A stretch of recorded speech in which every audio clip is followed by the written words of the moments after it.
বেতন ভাতার অভাবে বন্ধ হতে চলেছে রাজশাহী সিটি কর্পোরেশনের নগর প্রাথমিক স্বাস্থ্য সেবা কেন্দ্র। ৫ মাস ধরে বেতন বন্ধ থাকায় দিশেহারা স্বাস্থ্য সেবার দায়িত্বে থাকা কর্মীরা। যদিও সিটি কর্পোরেশন কর্তৃপক্ষ বলছে সরকার অর্থ বরাদ্দ দিলেই বেতন চালু করা হবে। মতিউর মুর্তজার তথ্যচিত্রে ডেস্ক রিপোর্টে বিস্তারিত।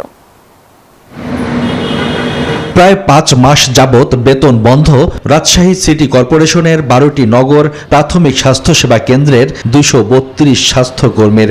অর্থ বরাদ্দ না থাকায় বেতনের পাশাপাশি চাহিদা অনুযায়ী ওষুধ ও চিকিৎসা সরঞ্জাম সরবরাহ করাও সম্ভব হচ্ছে না। স্বাস্থ্যকর্মীরা জানান, বারবার আবেদন জানিয়েও কর্তৃপক্ষ বেতন চালুর বিষয়ে কোনো সদুত্তর দিতে পারছে না। স্যারের কাছে গিয়েছিলাম যে স্যার আমাদের তো ছুটি হয়ে যাবে, বোনাসটা কবে দিবেন? তো বলছে প্রসেসিং চলছে, এখনো বলতে পারছি না, তুমি এদের আগে পেতে। মোট ৮ মাসের বেতন আমরা এ পর্যন্ত পাইনি। আমাদের সকল স্টাফ খুব মানবেতর এবং কষ্টের মধ্যে জীবনযাপন করছে।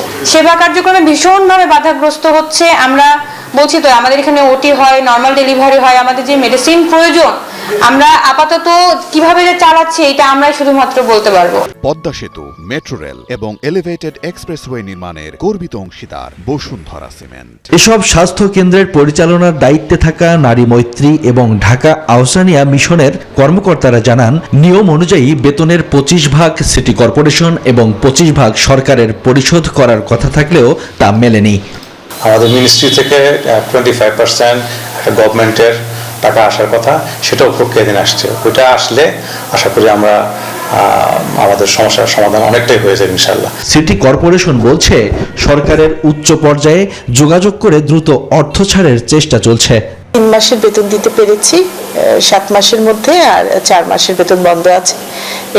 আমরা এই ঈদের আগে আমরা তাদের বোনাসটি দেওয়ার চেষ্টা করছি।